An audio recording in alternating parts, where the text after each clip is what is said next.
دینست حسین دیں پناہست حسین سرداد نداد دست در دست یزید حقا کے بنائے لا الہ ہست حسین۔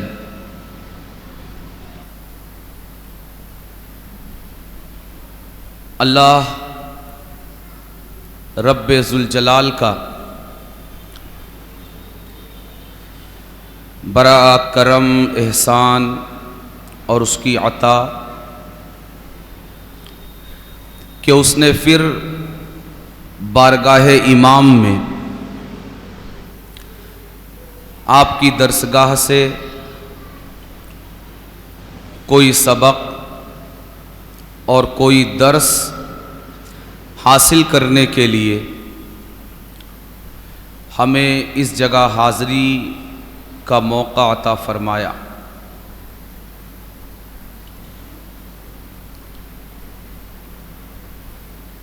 آج بارگاہ امام سے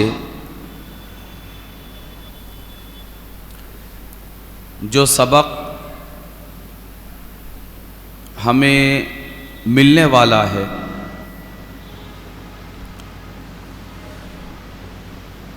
وہ انتہائی اہم اور بڑا ہی بنیادی سبق ہے۔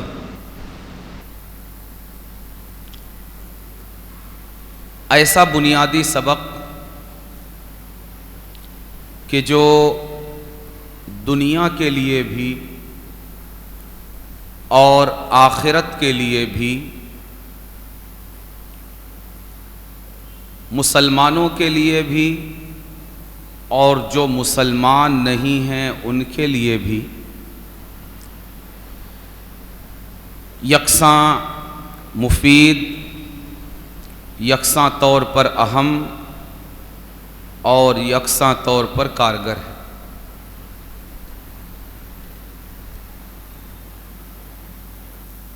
ایک معادلہ ہے، یعنی امتیں کس بنیاد پر اٹھتی ہیں اور گرتی ہیں، قومیں کس بنیاد پر دنیا کے پردے پر عزتیں حاصل کرتی ہیں اور کس بنیاد پر ان کی عزتوں میں کمی آتی ہے۔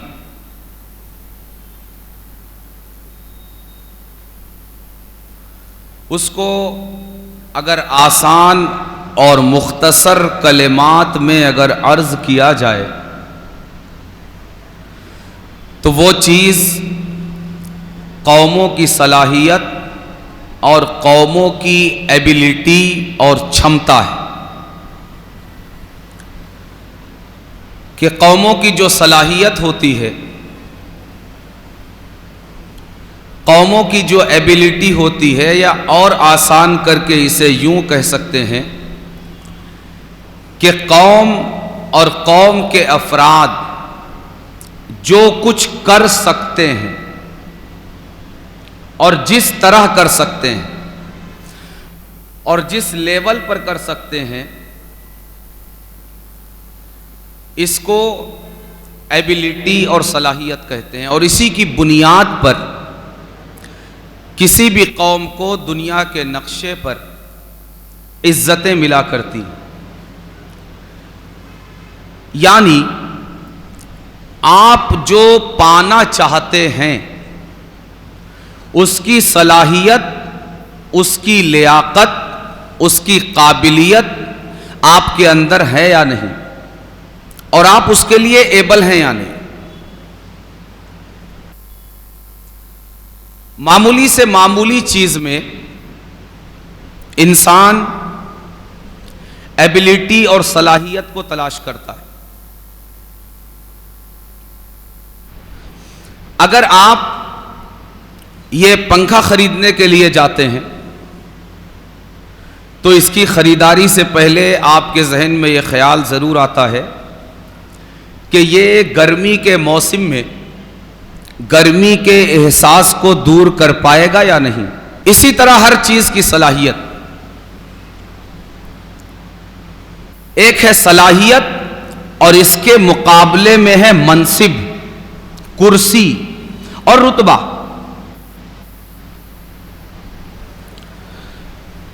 کہ ہر منصب پر اسی کو بٹھایا جائے جس کے اندر اس منصب کی ایبلٹی اور صلاحیت ہو۔ آپ کبھی کسی بڑھئی کو کھانا بنانے کے لیے اٹھا کر نہیں لاتے،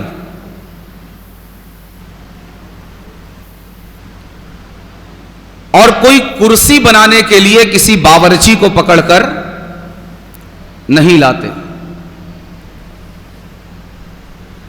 کسی معمار کو گھر کی تعمیر کرنے کے لیے کسی پینٹر کو پکڑ کے نہیں لاتے، اور پینٹنگ کے لیے گھر کی تعمیر کرنے والے کو اٹھا کر نہیں لاتے۔ ایک عام انسان بھی جو کسی کالج، کسی یونیورسٹی، کسی طرح کے تعلیمی ادارے میں جس نے قدم نہیں رکھا، اسے بھی پتا ہے کہ ہاسپٹل میں چائے نہیں ملا کرتی اور چائے خانے میں دوا نہیں ملا کرتی۔ اسے بھی یہ پتا ہے کہ جوتے کہاں سلوانا ہے اور کپڑے کہاں سلیں گے۔ یہ ایبلٹیز ہیں، یہ صلاحیتیں ہیں، مختلف قابلیتیں، کوالٹیز اور ایبلٹیز ہیں جو انسان پہلے دیکھتا ہے۔ جب بھی کوئی کام اس کے ذہن میں آتا ہے تو وہ یہ سوچتا ہے کہ میں جہاں، جس جگہ، جس کے پاس اس کام کے لیے جا رہا ہوں، اس کے اندر یہ کوالٹی اور یہ صلاحیت ہے یا نہیں ہے۔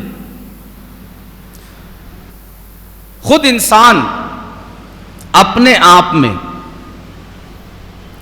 اگر وہ کسی طرح کی کوئی ملازمت، کوئی نوکری، کوئی پیشہ حاصل کرنا چاہتا ہے، آپ اگر کپڑے کی دکان کھولنا چاہتے ہیں، آپ کے پاس پیسے ہیں،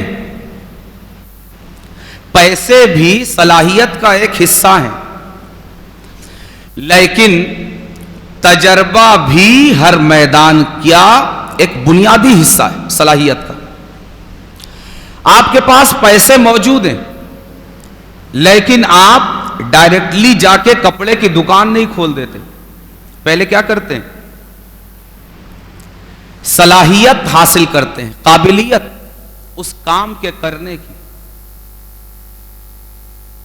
حتیٰ کہ اگر کوئی چڈی سینا چاہتا ہے، بنڈی سینا چاہتا ہے، تو وہ بھی پہلے کیا کرتا ہے؟ کپڑا بھی موجود ہے، مشین بھی موجود ہے، بجلی بھی موجود ہے، اس کے پاس آنکھیں بھی ہیں، ہاتھ بھی ہے، پیر بھی ہے، مگر اس کے باوجود جا کر مشین پر نہیں بیٹھ جاتا، بلکہ پہلے اپنے آپ کو اس تیاری کے مقام پر لاتا ہے کہ وہ ایبل ہو سکے، اس کے لیے تیار ہو سکے، اور وہ صلاحیت اس کے اندر ہر طرح سے پیدا ہو جائے۔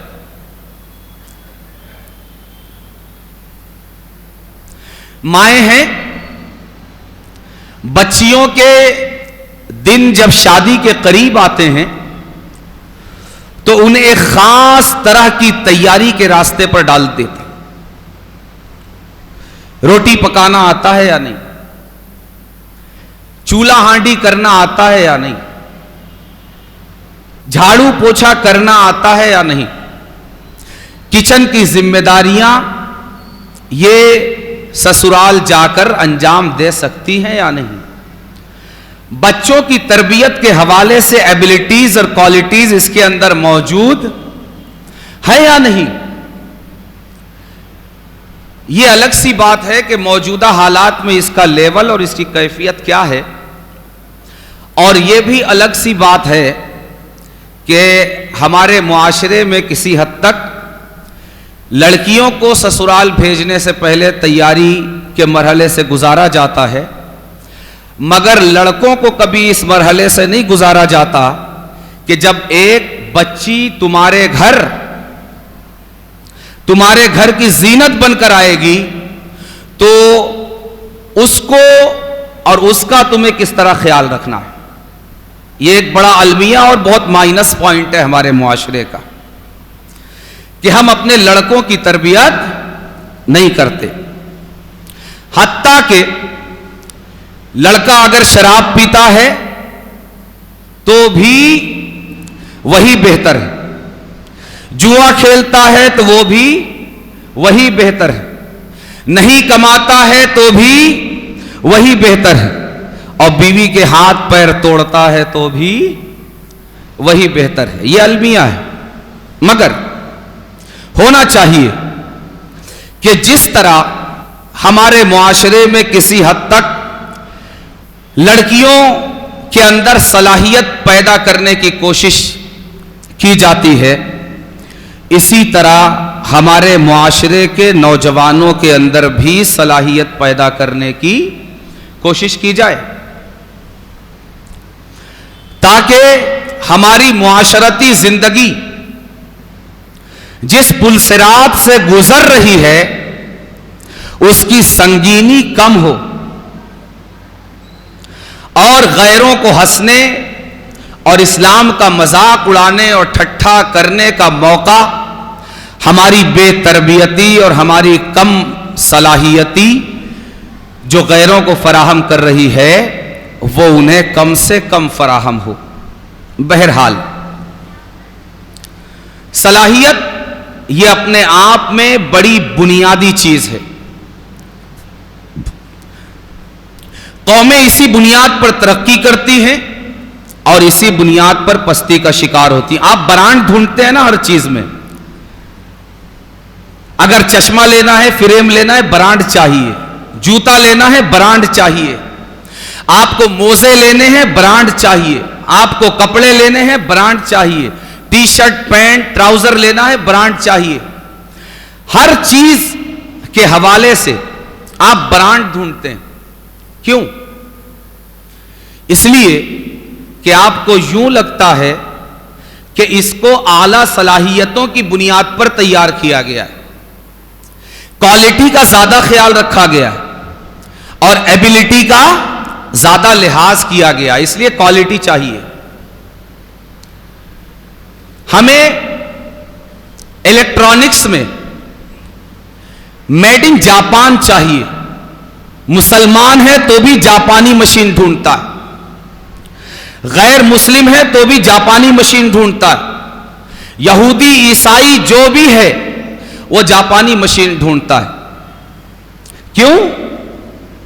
اس لیے کہ جاپان نے الیکٹرانکس میں اپنی صلاحیت اور اپنی قابلیت اور اپنی کوالٹی کا لوہا پوری دنیا سے منوا لیا ہے.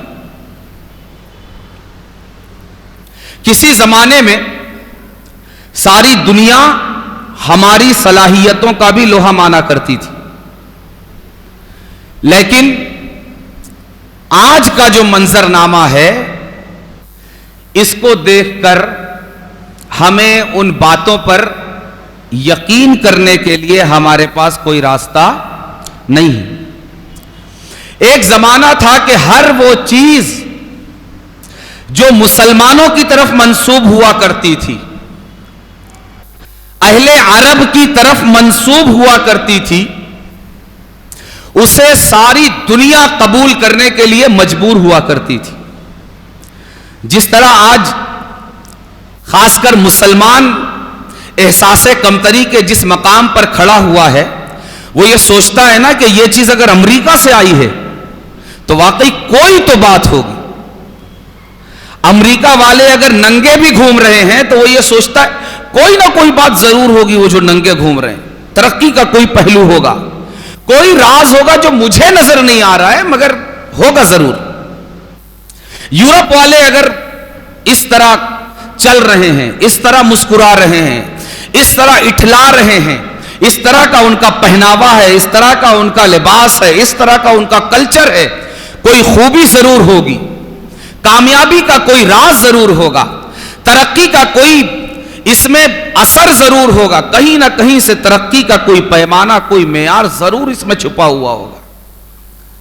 اسی طرح کسی زمانے میں یورپ، امریکہ تو تھا ہی نہیں، یورپ یہ ہمارے چکر کاٹا کرتا تھا، ہمارے پیچھے چلا کرتا تھا۔ یورپ کی ساری ضروریات، نمک تک کی ضروریات سمندروں میں مسلمانوں کے گھومنے والے بحری بیڑے پورا کیا کرتے تھے۔ مسلمانوں کی علمی اور سائنسی ترقی کا حال یہ تھا۔ اس وقت ٹیکنالوجی اپنی ان ترقیات تک اور عروج کے مقام تک نہیں پہنچی تھی، لیکن شعور کے میدان میں، علم کے میدان میں مسلمانوں کا معیار اور ان کی بلندی کا حال یہ تھا کہ بغداد کی سرزمین پر مسلمانوں نے اس زمانے میں آج سے 800 سال، 1000 سال پہلے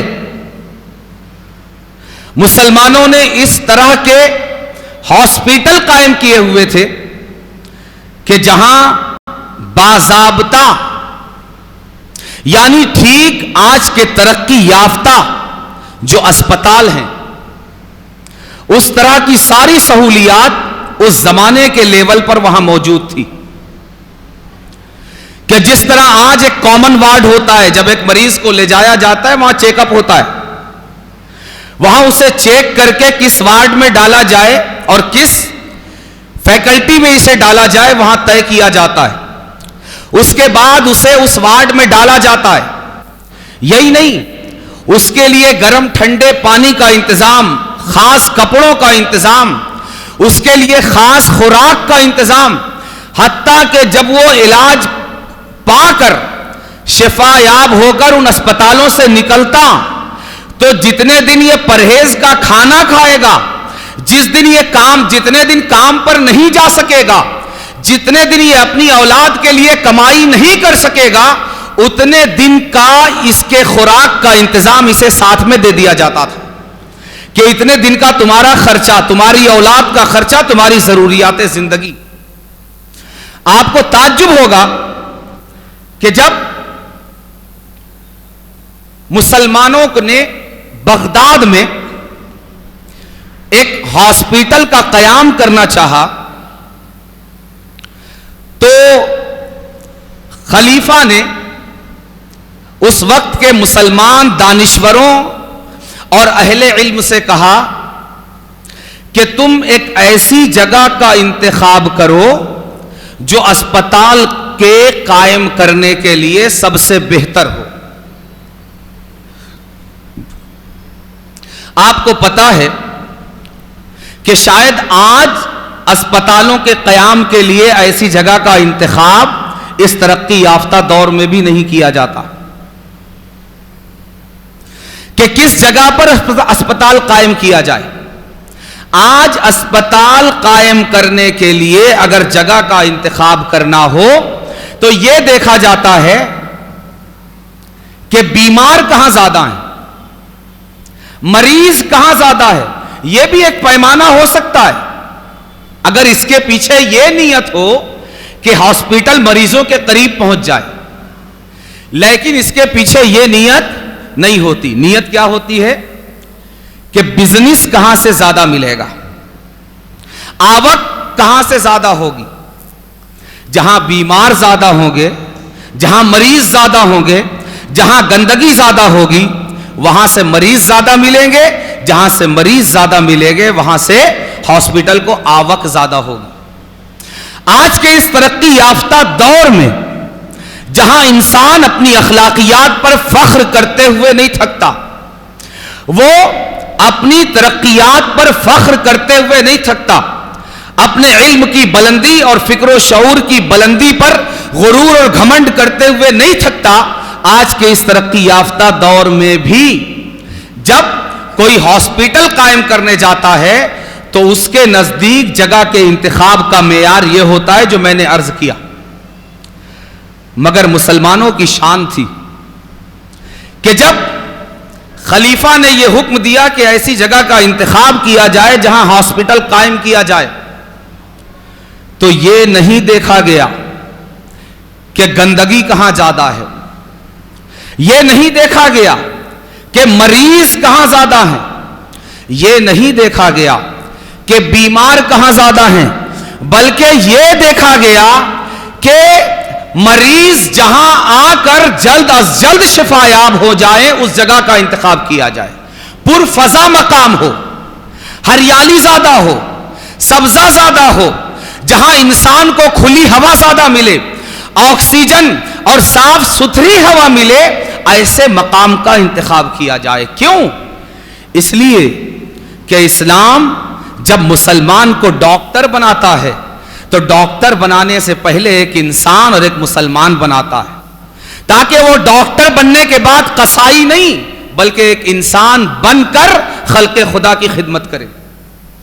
تو جب یہ پیمانہ, یہ کرائیٹیریا طے ہو گیا کہ ہمیں بغداد میں ایک ایسے مقام کا انتخاب کرنا ہے جہاں مریض کو صاف ستھری فضا مل سکے, جہاں مریض آ کر جلد از جلد کھلی ہوا میں رہ کر, اچھی فضا میں رہ کر, خوبصورت ماحول میں رہ کر جلد از جلد شفا یاب ہو.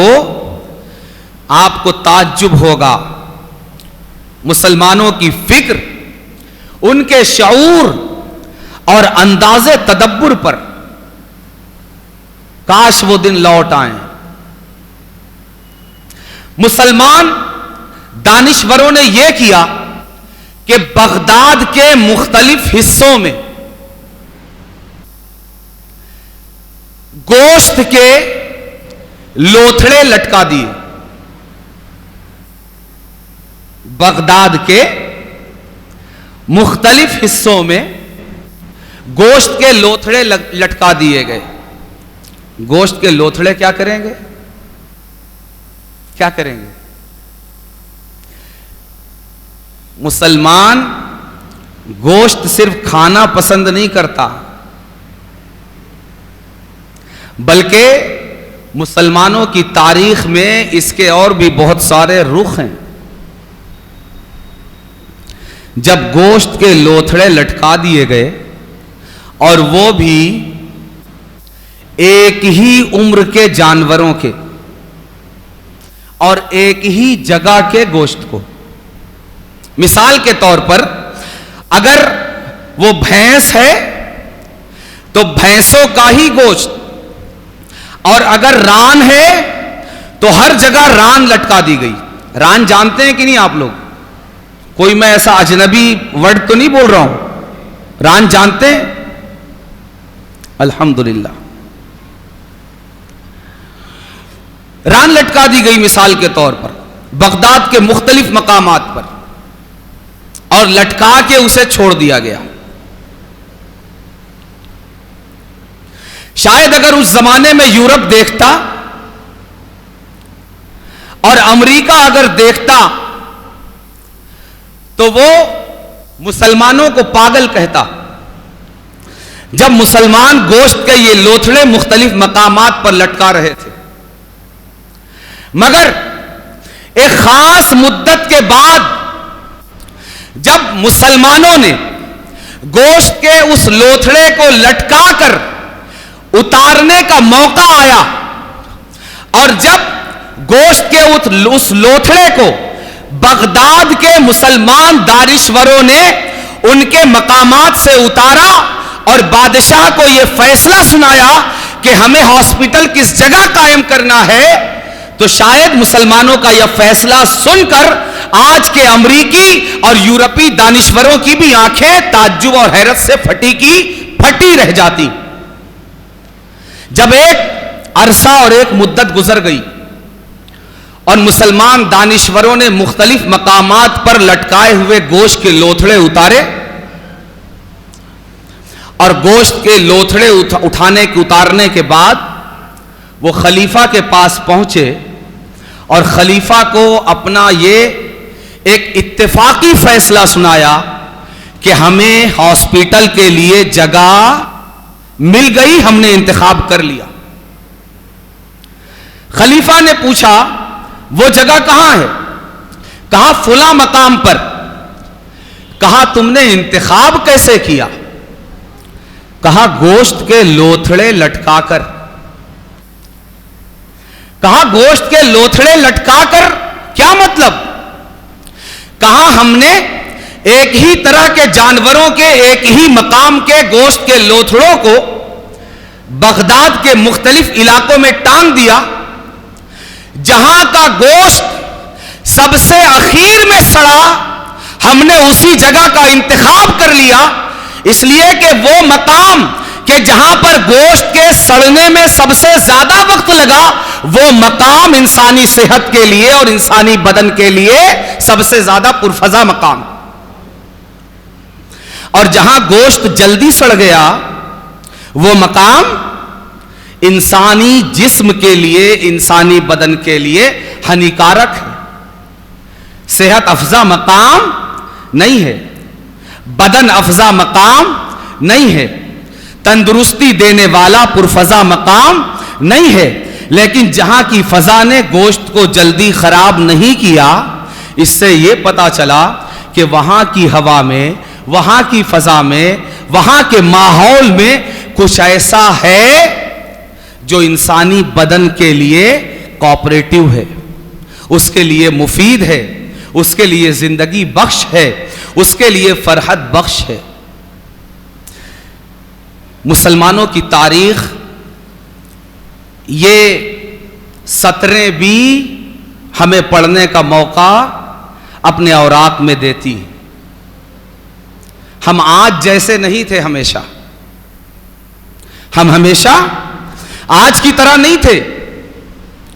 ہم وہ بھی تھے کہ جب ہم نے یہ الارم والی گھڑی آتی ہے نا، الارم والی گھڑی، جب مسلمانوں نے اسے ایجاد کیا، اور وہ یورپ جس کی آج مسلمان اندھی تقلید کرتے ہوئے نہیں تھکتا، جب مسلمانوں نے اسے ایجاد کیا اور یورپ کے کسی بادشاہ کے پاس اسے تحفے میں بھیجا، اور جب گھڑی اپنے مخصوص وقت پر پہنچ کر گھنٹہ بجانے لگی تو سارے درباری اور درباریوں سمیت بادشاہ دربار سے باہر بھاگ گئے۔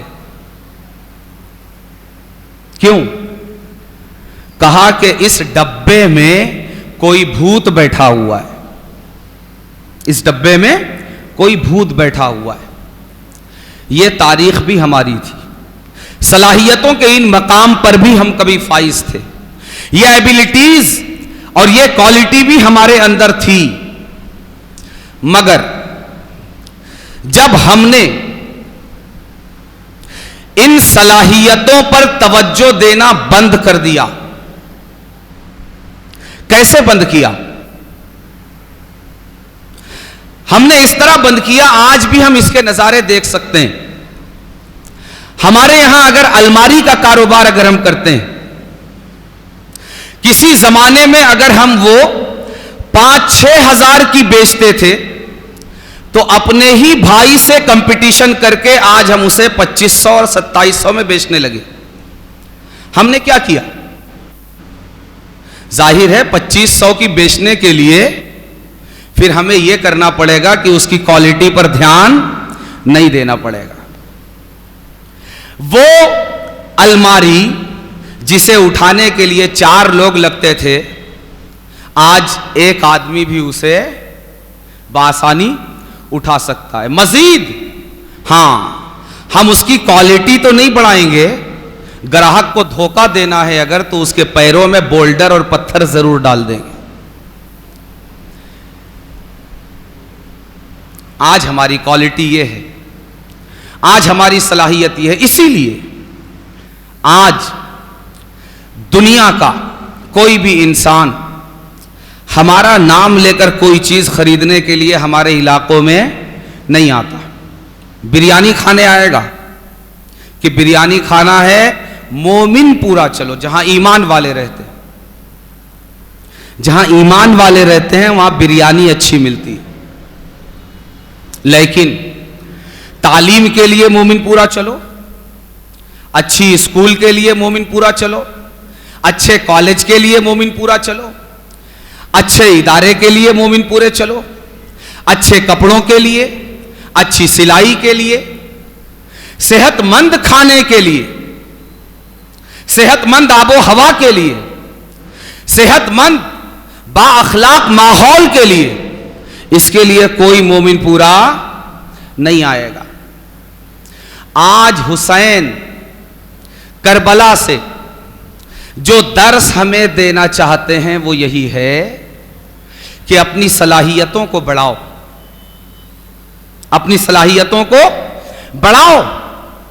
اگر تم کسی منزل پر پہنچنا چاہتے ہو تو اپنے آپ کو اس منزل کے لائق بناؤ۔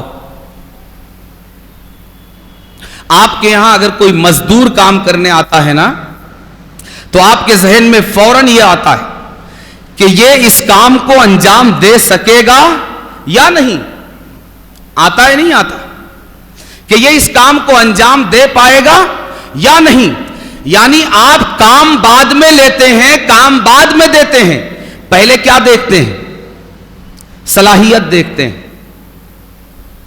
سرکار سیدنا سلیمان علی نبینا علیہ الصلوۃ والسلام کے دربار میں جب ملکہ بلقیس کا تخت لانے کی بات ہوئی، حضرت سلیمان کے سامنے ایک مقصد آیا کہ ملکہ بلقیس کا تخت اپنے دربار میں اس کے آنے سے پہلے منگوانا ہے، جلد از جلد۔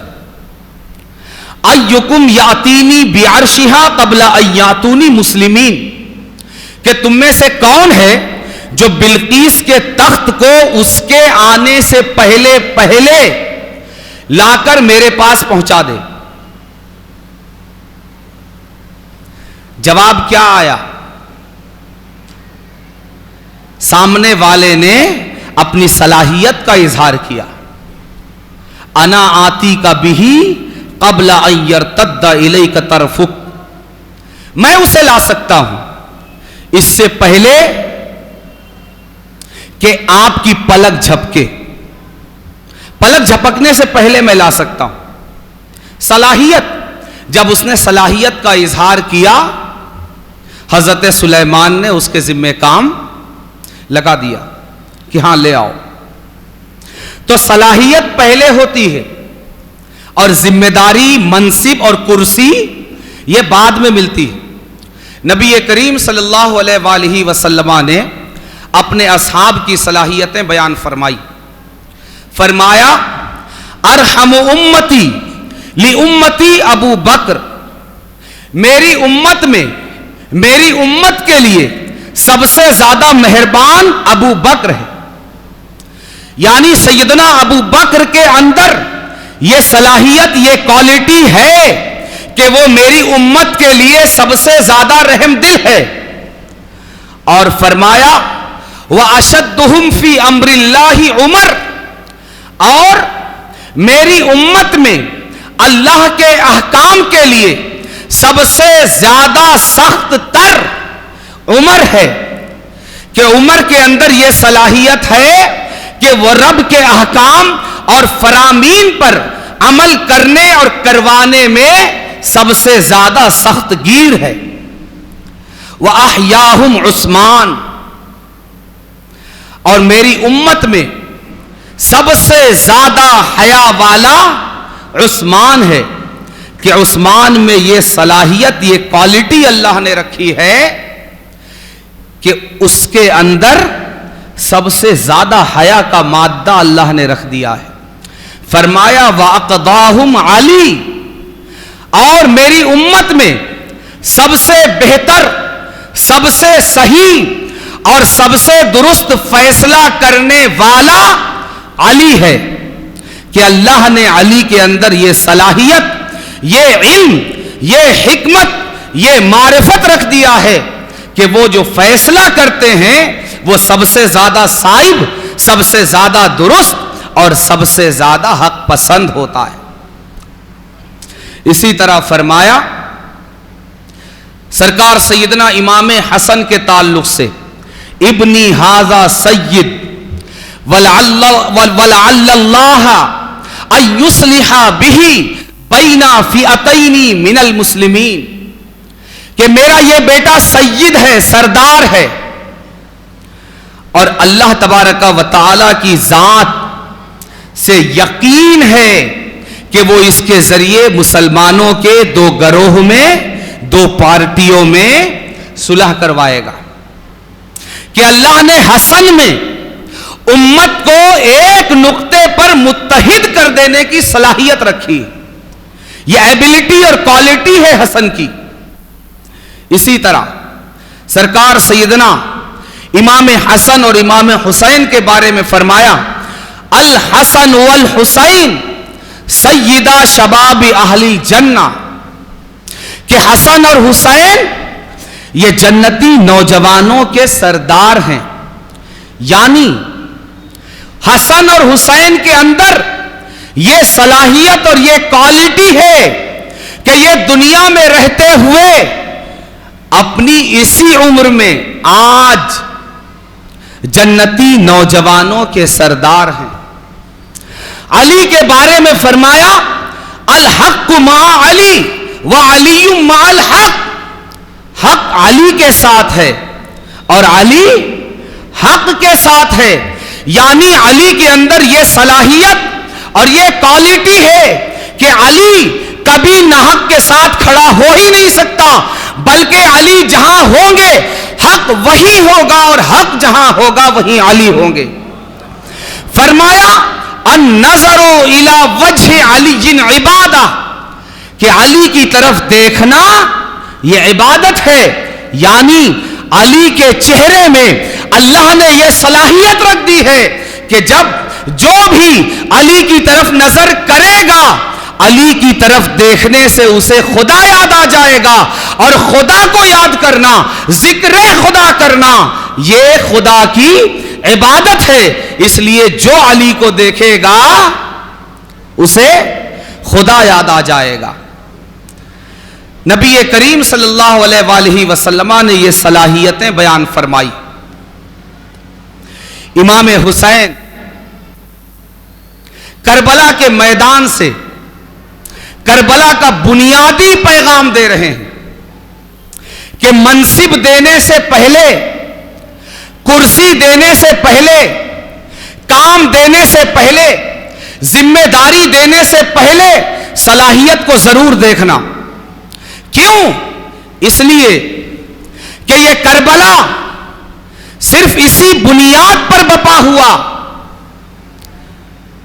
کہ جو اپنے اندر منصب کی صلاحیت کا اظہار کر رہا ہے، جو اپنے آپ کو کرسی کے لائق کہہ رہا ہے، جو اپنے آپ کو منصب کے قابل کہہ رہا ہے، جو اپنے آپ کو ذمہ داری کے لائق کہہ رہا ہے، اس کے اندر اس منصب کے مطابق صلاحیت، لیاقت، قابلیت اور ایبلٹی اور کوالٹی موجود ہے یا نہیں۔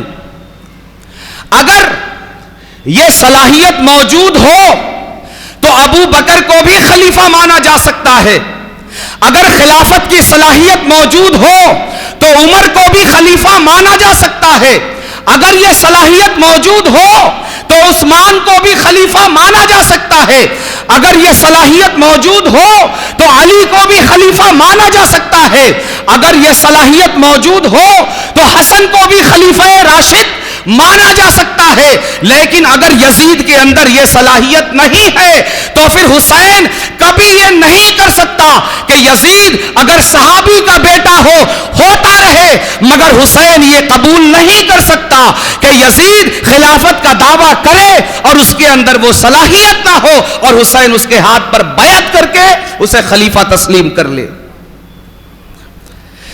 جنگ کربلا، مارکہ کربلا، یہ جنگ ہے صلاحیت کی، یہ جنگ ہے ایبلٹی کی، یہ جنگ ہے کوالٹی کی، اور یہ جنگ ہے عہدے کی لائقیت اور قابلیت اور نالائقیت اور نااہلیت کی۔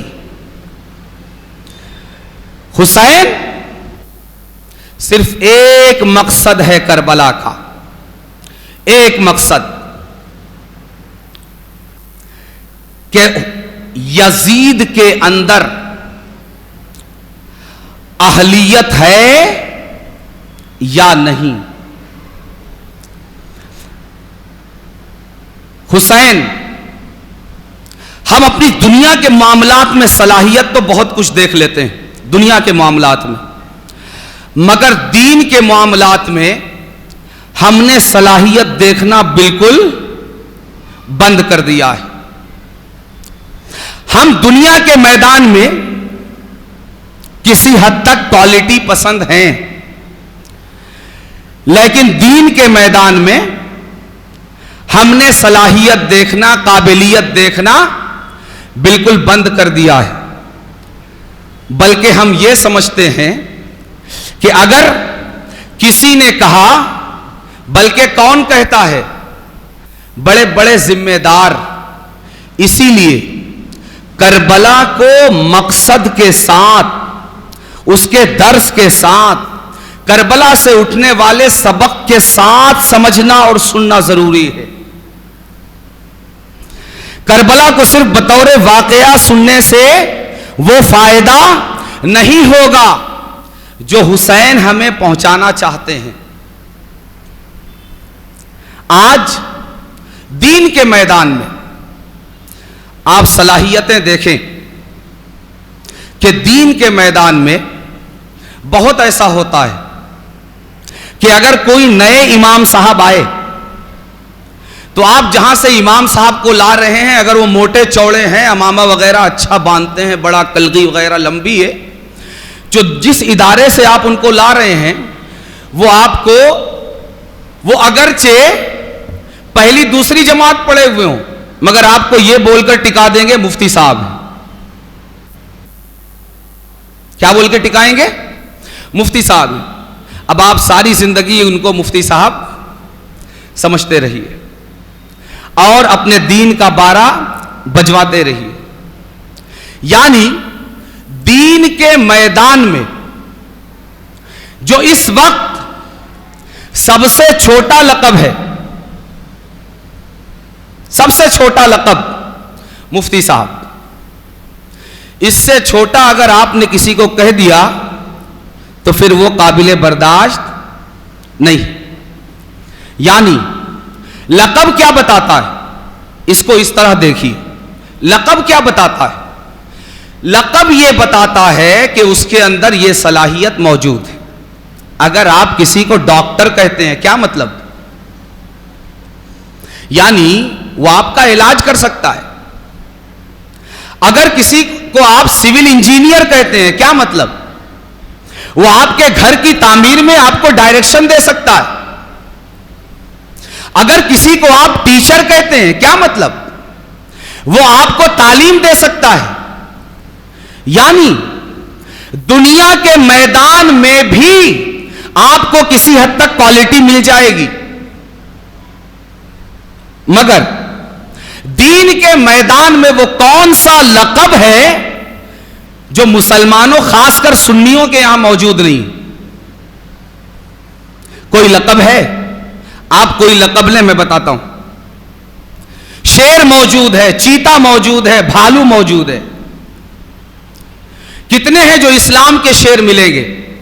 فلاں شریعہ، فلاں اسلام، فلاں دین، فلاں دھرم، سب ملے گا۔ اگر کوئی چیز نہیں ملے گی تو وہ صلاحیت جو اس لقب کے لیے چاہیے، وہ ایبیلٹی جو اس لقب کے لیے چاہیے، وہ کوالٹی جو اس لقب کے لیے چاہیے، مجھے معاف کیجئے گا، میں سمجھتا ہوں غصہ بہت آئے گا، مگر مجھے صرف اللہ سے لینا ہے، آپ سے نہیں، اور نہ کسی اور سے۔ آپ سے عرض کروں کہ دین کے میدان میں ہمارے بڑے بڑے جبہ و دستار والوں کے خدا کے خوف کا یہ حال ہے کہ ہماری زیادہ تر مسجدوں کے امام قرآن کریم کی تلاوت صحیح نہیں کر سکتے۔ قرآن کریم اس طرح پڑھتے ہیں کہ نماز فاسد ہو جائے، اور ان اماموں کو متعین کون کرتا ہے؟ یہ بڑے بڑے مدارس چلانے والے اور ان کے ذمہ داران یہ آپ کو کیا بول کر دیتے ہیں؟ بھائی وہ تو ان کی قرات سنتے ہوں گے کہ نہیں سنتے؟ جو آپ کو امام دے رہا ہے، جو مفتی صاحب، جو ناظم صاحب، جو محتمم صاحب جس مدرسے سے آپ لا رہے ہیں، وہ تو آپ کو تلاوت سن کر امام دے رہے ہیں نا.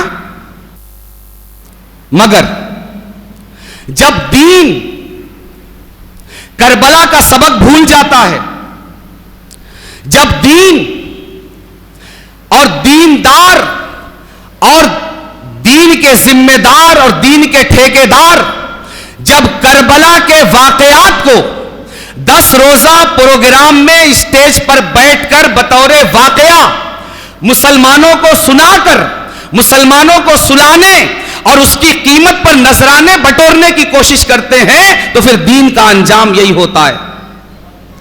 خدا کا خوف دل سے اتنا نکل جاتا ہے کہ وہ امام بھیجتے ہیں، اور ایسا امام بھیجتے ہیں کہ جس کو قرآن کی تلاوت، اور یہ چھوٹی بات ہے کہ مسجد کے مصلے پر جو کھڑا ہے وہ تلاوت نہیں کر سکتا. میں بڑے ادب کے ساتھ، بڑی سنجیدگی کے ساتھ اور بڑے افسوس کے ساتھ آپ سے عرض کرنا چاہتا ہوں کہ بڑے بڑے جبہ و دستار اور بڑے بڑے القاب والے قرآن کو قرآن پڑھنے کے انداز میں پڑھ کر نہیں بتا سکتے. آپ نہیں سمجھتے، اس لیے کہ آپ کو سمجھنا ہی نہیں ہے. آپ نے دین اور دنیا کو بانٹ لیا ہے. دین کے ٹھیکیدار تم، دنیا کے ٹھیکیدار ہم. ہمیں چندہ دینا ہے، کسی مدرسے کو مالی تعاون کرنا ہے، تو ہمارے پاس معیار کیا ہے؟ یہ معیار نہیں ہے کہ دین کے حوالے سے ورک کون کر رہا ہے. آپ کے پاس معیار یہ ہے کہ آپ کے گھر کسی کا انتقال ہوا تھا تو سیم میں بچے کس مدرسے سے آئے تھے. اجی چندہ وہاں دینا ہے اس لیے کہ وہاں سے بچے جو ہے وہ قرآن خوانی میں آئے تھے. فلاں مدرسے سے فاتحہ دینے کے لیے آتے ہیں، فلاں مدرسے سے ختنے کا فاتحہ، عقیقے کا فاتحہ، چیلم کا فاتحہ، 10ویں 20ویں کا فاتحہ دینے کے لیے آتے ہیں. اگر معیار یہی ہے تو پھر فاتحہ کرواتے رہیے اور خود اپنے اوپر بھی فاتحہ پڑھواتے رہیے. فاتحہ ہو رہا ہے آپ کے اوپر، آپ کے اوپر فاتحہ ہو رہا ہے. اگر آپ باشعور قوم ہوتے تو ہماری قوم میں ہماری آنکھ کے نیچے ایسے ادارے نہیں چلتے کہ جہاں سال بھر بچے نہیں ہوتے اور سال کے اخیر میں جب دستار کا موقع آتا ہے 10 بچوں کو لا کر کھڑا کر دیا جاتا ہے. اس مدرسے کے چلانے والے جاہل تو نہیں ہوں گے، دڑمنڈے تو نہیں ہوں گے، کوئی دنیا دار تو نہیں ہوں گے، بظاہر بزنس مین تو نہیں ہوں گے. میں انہیں بزنس مین مانتا ہوں، میں دین کا تاجر مانتا ہوں، میں دین کا دکاندار مانتا ہوں. مگر آپ تو بڑی تقدس کی نگاہوں سے دیکھتے ہیں نا. وہ کون سی چیز ہے جو بڑے بڑے جبہ و دستار زیبتن کرنے والوں کے اندر خدا کا خوف ان کے اندر سے اس طرح نکال کر پھینک دے رہی؟ وہ کون سی چیز؟ یعنی قوم کے ساتھ اتنا بڑا دھوکہ کرنے کی جرت اور جسارت یہ کہاں سے اپنے اندر لاتے ہیں؟ 10 سال پڑھنے والے جب فارغ ہوتے ہیں، میں نے دیکھا ہے کہ انہیں اذان دینا نہیں آتا. 10 سال پڑھنے کے بعد اگر میں اس کو کہوں کہ دین کے نام پر دکانداری ہو رہی ہے تو کیا غلط ہے؟ دین کی دکانداری ہو رہی ہے تو اس میں کیا غلط بات ہے؟ یہ خدا بے خوفی نہیں ہے تو اور کیا ہے؟ یہ خدا کے سامنے جرات اور جسارت نہیں ہے تو اور کیا ہے؟ یہ کیوں ہوا؟ صلاحیتوں کا جو پیمانہ تھا اس کو ختم کر دیا گیا، سارا پیمانہ لقب بن گیا.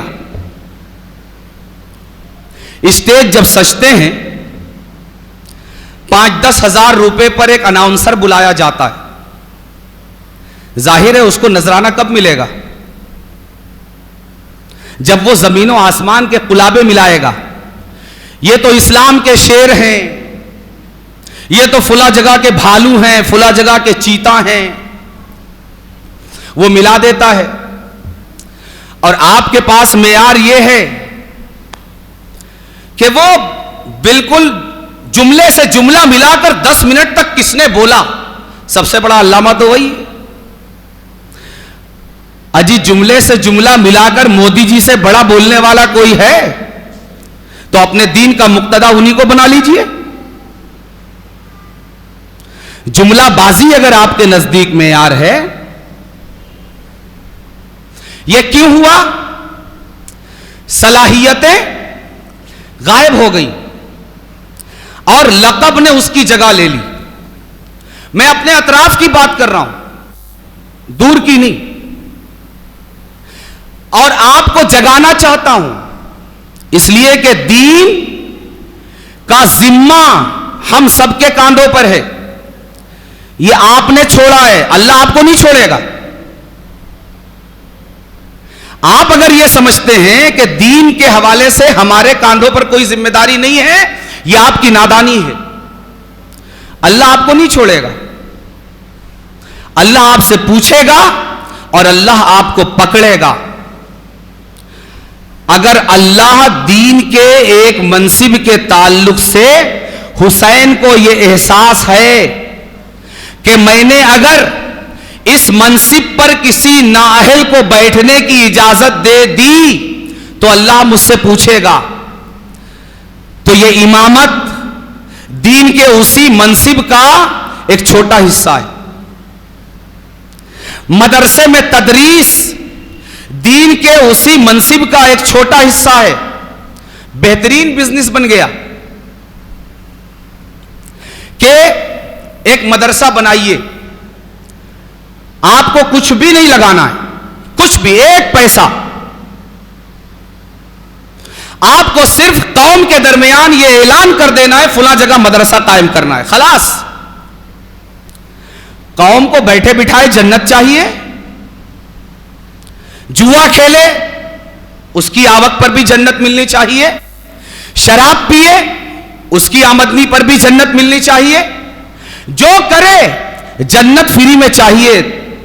بھائی جب آپ کو جنت فری میں چاہیے تو پھر کچھ دینے والے بھی تو آپ کو چاہیے. تو لو پیدا ہو گئے. بس اعلان کیا یہاں مدرسہ قائم کرنا ہے، چندہ شروع ہو گیا، زمین حاصل کر لی گئی. اب اس پر تعمیر کرنا ہے جی، اس پر تعمیر کرنا ہے. چندہ شروع ہوا، تعمیر بھی ہو گئی. اب کیا؟ چند بچے لا کر رکھ لیے گئے. اب مجھ کو، میں نے مدرسہ قائم کیا، اب میں اگر 10 روپیہ وصول کر لاؤں گا، 2 روپے میری تنخواہ میں نے نکال لی، 5 کو اور رکھ لیا، 2 روپے ان کو بانٹ دیا. میرا بھی پیٹ چل رہا ہے اور 4 کا اور چل رہا ہے. اللہ اللہ خیر سے اللہ. قوم کو کیا حاصل ہوا؟ دین کو کیا حاصل ہوا؟ اور قوم کو تو بس اتنا دکھنا چاہیے. ہاں، قوم کو بیچ میں کسی دن نہیں بلائے گا کہ تھوڑا بچوں کا کھانا آ کر دیکھ لیجئے کہ ہم دال میں پانی کتنا ملا رہے ہیں. کسی دن نہیں. ہم نے مدرسے کے بچوں کے رہنے کا کیا انتظام کیا ہے یہ دکھانے کسی دن نہیں بلائے گا. آپ کو سال میں ایک دن، جس دن دستار بندی ہے اس دن بلائے گا. کیوں؟ آپ کے پاس مدرسے کی صلاحیت اور ایبیلٹی چیک کرنے کا چشمہ وہی ہے. دستار اتنے بچوں کی ہوئی، اوئے ہوئے ہوئے ہوئے، دستار ہوئی کہ قوم کو گمراہ کرنے کے لیے پھر اتنے لوگوں کو تیار کر دیا گیا. تم نے تو دستار کے دن بتایا کہ ہم عالم نکال رہے ہیں، یہ ہم فاضل نکال رہے ہیں، یہ ہم قاری نکال رہے ہیں، یہ ہم مفتی نکال رہے ہیں. اور قوم نے سمجھ لیا اتنے عالم، اتنے فاضل، اتنے مفتی. اور قوم انہیں مفتی سمجھ کر، انہیں عالم سمجھ کر اور انہیں دین کا ذمہ دار سمجھ کر ان کے ساتھ برتاؤ کرنے لگی. اور انہوں نے قوم کے ساتھ کیا برتاؤ کیا؟ آپ کے اندر دینی حوالے سے آپ نے کچھ حاصل کیا اپنی اس عمر میں، جس عمر پر بھی آپ ہیں؟ بولیے نا، آپ نے کیا حاصل کیا؟ کچھ حاصل کیا؟ ہم میں سے بیشتر وہ ہوں گے، بلکہ سبھی، کہ ہمارے پاس کوئی پیمانہ نہیں ہے کہ ہم کسی مدرسے کے فارغین کو ہم چیک کر سکیں کہ یہ جو کھیپ مدرسے سے نکل رہی ہے اس کے اندر صلاحیت اور اس کے اندر ایبیلٹی کیا ہے۔ حتیٰ کہ امام، آپ جسے امام کہتے ہیں، وہ آپ میں سے ہر ایک کا مقتدی ہوتا ہے۔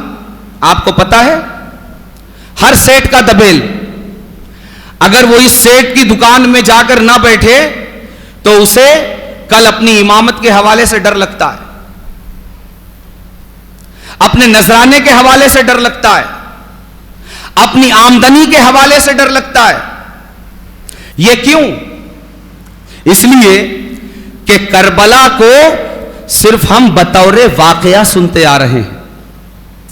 کربلا کی سرزمین سے اٹھنے والا کوئی درس نہ ہم سننا چاہتے ہیں، نہ کربلا کو اس انداز سے دیکھنا چاہتے ہیں۔ ہم جب کسی کانوینٹ، کسی اسکول اور کسی کالج میں اپنے بچے کو داخل کرتے ہیں تو ہم یہ ضرور پتا کرتے ہیں 4 لوگوں سے، بھائی وہاں کی تعلیم کیسی ہے، وہاں کی پڑھائی کیسی ہے۔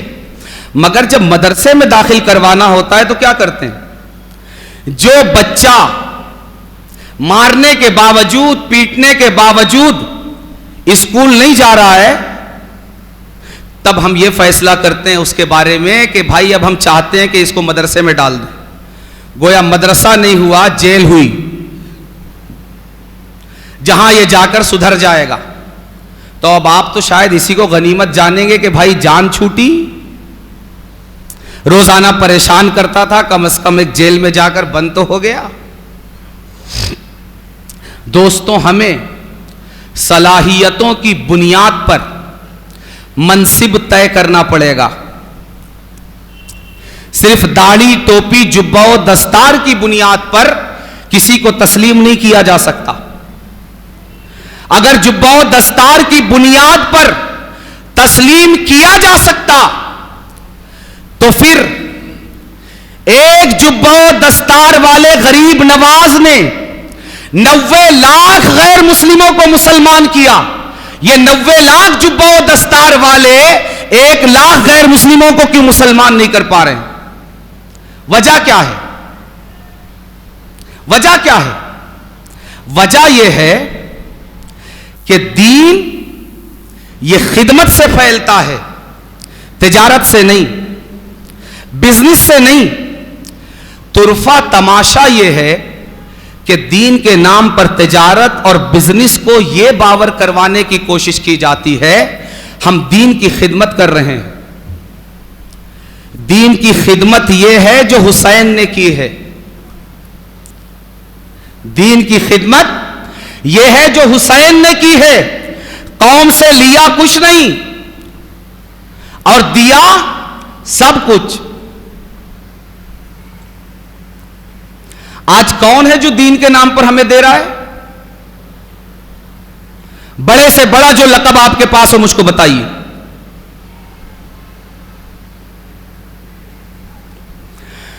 بلکہ جبہ و دستار والوں نے دین پر اجارہ داری قائم کر لی۔ کس طرح کی؟ کہ اگر میرا کوئی لقب ہے تو اب میرا جو بیٹا ہوگا وہ اسی لقب کا مالک ہوگا، اس کا جو بیٹا ہوگا اسی لقب کا مالک ہوگا، اس کا جو بیٹا ہوگا اسی لقب کا مالک ہوگا۔ دوستوں، صرف ایک ایبیلٹی ہے، ایک لقب جو پیدائشی طور پر حاصل ہوتا ہے، صرف ایک لقب ہے۔ اس کو اچھے سے سمجھیے، ایک لقب ہے۔ کیا ڈاکٹر کا بیٹا ڈاکٹر ہوتا ہے؟ ہوگا؟